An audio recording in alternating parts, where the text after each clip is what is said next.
Shalom adik-adik sekami yang Tuhan Yesus kasihi.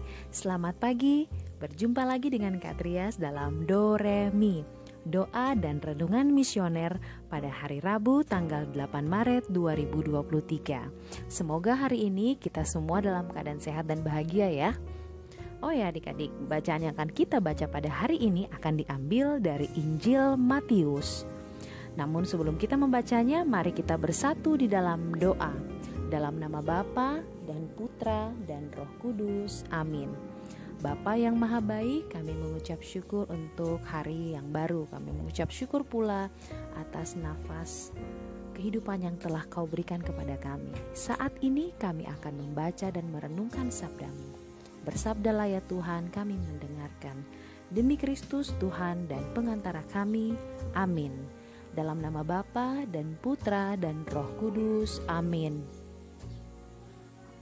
Oke adik-adik, sekarang mari kita buka Alkitab kita. Kita buka Injil Matius pasal 20 ayat 17 sampai ayat 28. Inilah Injil suci menurut Matius. Dimuliakanlah Tuhan. Pada waktu Yesus akan pergi ke Yerusalem, Ia memanggil ke-12 muridnya tersendiri dan berkata kepada mereka, "Sekarang kita pergi ke Yerusalem, dan Anak Manusia akan diserahkan kepada imam-imam kepala dan ahli-ahli Taurat, dan mereka akan menjatuhi Dia hukuman mati. Mereka akan menyerahkan Dia kepada bangsa-bangsa yang tidak mengenal Allah, supaya Ia diolok-olok, disesah, dan disalibkan, tetapi pada hari ketiga Ia akan dibangkitkan." Maka datanglah ibu anak-anak Zebedeus beserta anak-anaknya kepada Yesus, lalu sujud di hadapannya untuk meminta sesuatu kepadanya. Kata Yesus, "Apa yang kau kehendaki?" Jawab ibu itu, "Berilah perintah supaya kedua anakku ini kelak boleh duduk di dalam kerajaanmu, yang seorang di sebelah kananmu dan yang seorang lagi di sebelah kirimu." Tetapi Yesus menjawab, "Kamu tidak tahu apa yang kamu minta. Dapatkah kamu meminum cawan yang harus kuminum?" Kata mereka kepadanya, "Kami dapat." Yesus berkata kepada mereka, "Cawanku memang akan kamu minum, tetapi hal duduk di sebelah kananku atau di sebelah kiriku, aku tidak berhak memberikannya. Itu akan diberikan kepada orang-orang bagi siapa Bapakku telah menyediakannya." Mendengar itu, marahlah ke-10 murid yang lain kepada kedua saudara itu. Tetapi Yesus memanggil mereka lalu berkata, "Kamu tahu bahwa pemerintah bangsa-bangsa memerintah rakyatnya dengan tangan besi, dan pembesar-pembesar menjalankan kuasanya dengan keras atas mereka. Tidakkah demikian di antara kamu? Barang siapa ingin menjadi besar di antara kamu, hendaklah ia menjadi pelayanmu. Dan barang siapa ingin menjadi terkemuka di antara kamu, hendaklah ia menjadi hambamu. Sama seperti Anak Manusia, Ia datang bukan untuk dilayani, melainkan untuk melayani, dan untuk memberikan nyawanya menjadi tebusan bagi banyak orang." Demikianlah sabda Tuhan. Terpujilah Kristus. Adik-adik yang Tuhan Yesus kasihi, Paus Fransiskus pernah berkata seperti ini, "Kita bisa disebut memiliki jiwa pelayan kalau kita selalu membuka tangan bagi semua orang, lebih-lebih bagi mereka yang miskin, lemah, dan kurang dianggap oleh sesamanya dalam hidup sehari-hari. Pelayanan kita akan menjadi sebuah pelayanan yang kecil kalau kita melayani dengan rasa pamrih, kita melayani tanpa cinta, dan melayani dengan rasa terpaksa.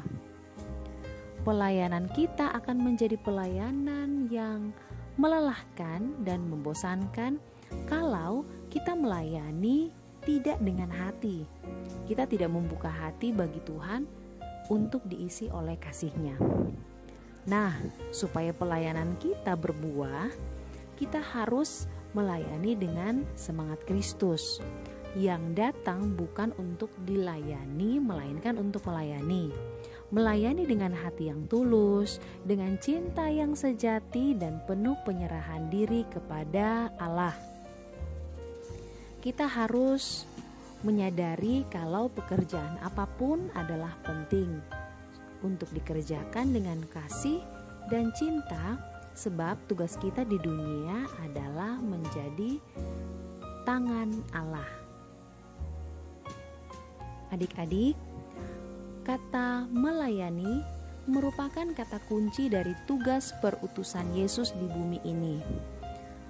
Ini juga yang menjadi alasan dari seluruh tugas dan panggilan kita saat ini sebagai pengikut Yesus.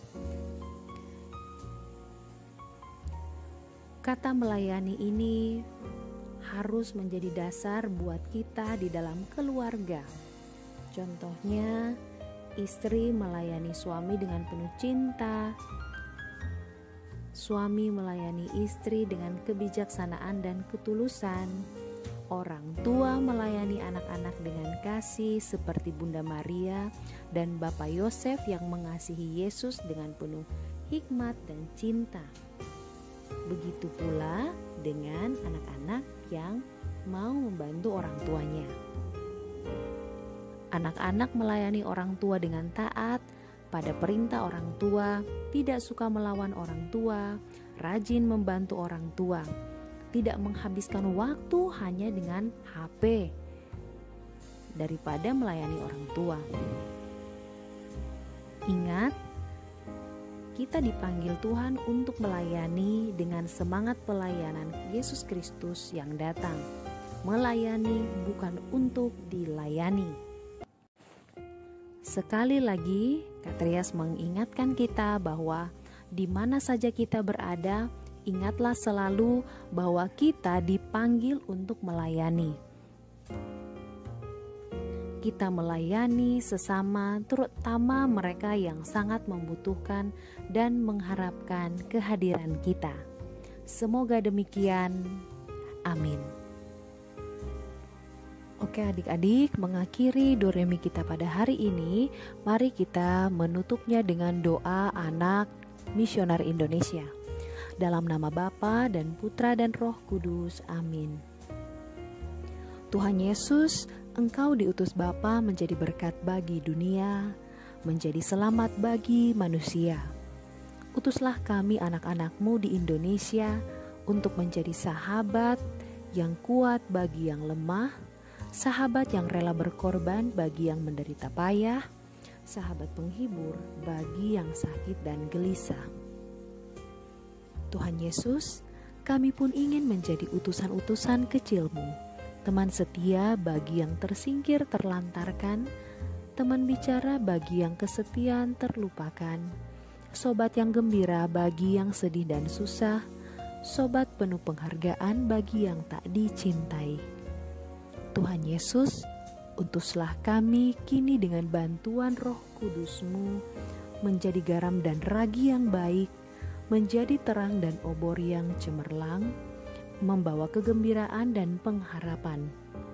Tuhan Yesus, kuduskanlah badanku dan sucikanlah jiwaku. Kupersembahkan diriku padamu hari ini. Berkatilah semua anak dimanapun juga, berkatilah semua anak yang kami jumpai, siapapun juga. Amin. Bapa kami yang ada di dalam surga, dimuliakanlah nama-Mu, datanglah kerajaan-Mu, jadilah kehendak-Mu di atas bumi seperti di dalam surga. Berilah kami rezeki pada hari ini, dan ampunilah kesalahan kami, seperti kami pun mengampuni yang bersalah kepada kami. Dan janganlah masukkan kami ke dalam pencobaan, tetapi bebaskanlah kami dari yang jahat. Amin. Salam Maria, penuh rahmat, Tuhan serta-Mu. Terpujilah Engkau di antara wanita, dan terpujilah buah tubuh-Mu, Yesus. Santa Maria Bunda Allah, doakanlah kami yang berdosa ini, sekarang dan waktu kami mati. Amin. Kemuliaan kepada Bapa dan Putra dan Roh Kudus, seperti pada permulaan, sekarang, selalu, dan sepanjang segala abad. Amin. Dalam nama Bapa dan Putra dan Roh Kudus. Amin. Baik adik-adik, demikian Doremi kita pada hari ini. Kita akan berjumpa lagi pada Doremi yang berikutnya. Tuhan Yesus memberkati. Selamat beraktivitas.